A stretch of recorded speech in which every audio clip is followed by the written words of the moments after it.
Hello guys, how's it going? My name is Aaron and I got flying. Not only did I get my artifact weapon skin for the challenge mode, but I also got flying recently, and I actually get to reflect a little bit on the experience. Just flying around the Legion zones, and it's something that I haven't done in a while. I spent a lot of my time in-game in the new zones, and I'm not used to flying mounts as much as I was.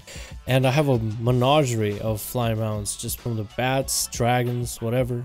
And it's kind of interesting to be back up and flying, and I'm pretty sure a lot of you guys are having a similar experience if you unlock flying. It is an experience I missed, honestly. And overall, while it is an experience I missed, it doesn't mean that Legion did a terrible job by disabling flying. I actually like how they did the no flying for the first beginning of the expansion, how they did it with Warlords of Jenner, and then how they did it with Legion. I'm actually quite okay with that, because it puts you into the world. And here's the issue of flying that I think hits the developers, and I feel like it hit them with every single expansion.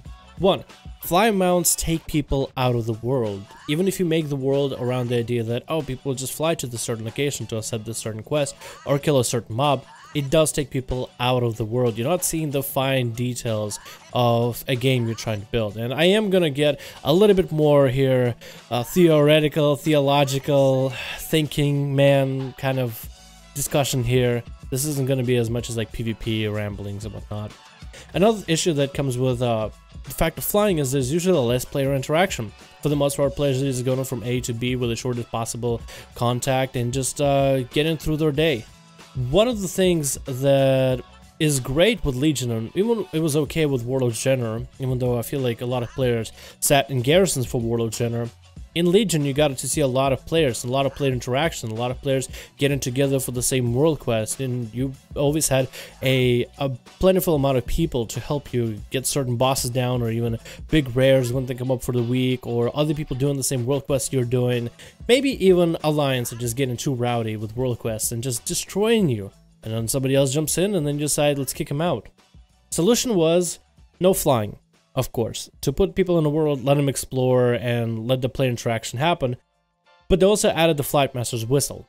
The Flight Master's Whistle basically gave you the feeling of flying by taking you to the Flight Master and making the Flight Master areas and positions across the map and across the zones a lot more convenient. So you can basically get to everywhere you need to go, and it's a fairly decent distance from the Flight Master to your quest. The world that they built with Broken Shore is a pretty detailed one, and I've always appreciated this in video games when the developers take attention to the smallest details.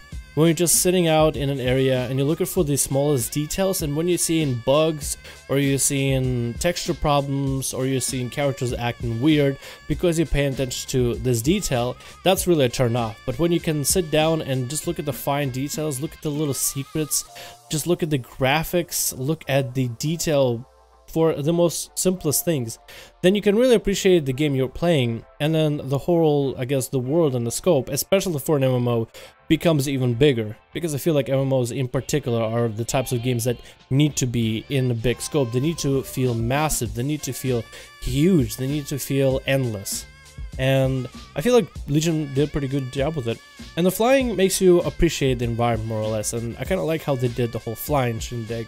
And which leads to a little bit guessing of what patch 7.3 will bring. I know that we're going to be going to Argus, so they'll probably have flying disabled in the Argus area. So with patch 7.2 and 7.25, after the Tomb of Sargeras opens, I believe we're not going to be seeing much more of the Broken Shore. We're going to have a whole new zone to play around with. Probably much smaller than all of the Broken Isles, but probably about the size of maybe Broken Shore, maybe Val'Sharah, maybe as big as High Mountain, who knows. But it's so much faster now. The flying does kind of speed things up, and imagine if we were flying from the get-go. We'd be max level in no time, and I actually cannot wait to level another character with flying. I'm able to get my world quest done much faster, and it's kind of like, it feels like a veteran reward for somebody who's been playing the game and stuck through with it and farmed the rep and made sure you get your quest. You're rewarded more than just with the capability to fly, but capability to get your world quest done that much faster and explore some areas that you normally didn't explore, which is what I use for some of the footages in this video.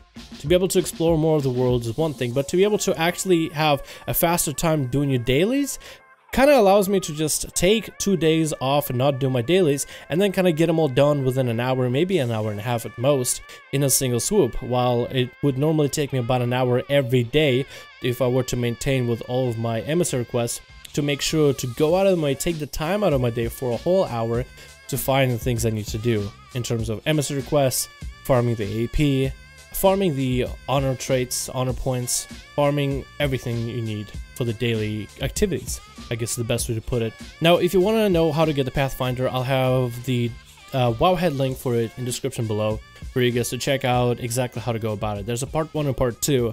The part 2, I can tell you, it's fairly easy for the attunement to get flying, which is not character specific, it's account bound, and so your other characters should be able to have flying. You gotta get to the Broken Shore zone for 7.2 for the part 2. Do all the quests with Khadgar, and I guess every single quest in the area. Raise your rep to Revered with a new faction, and that's really about it. But as long as you complete every single quest in the area and get your rep, then for the most part you have the part 2 down. I'm not quite sure, I don't remember off the top of my head for part 1, but that's why I'll have a link for it down in the description below.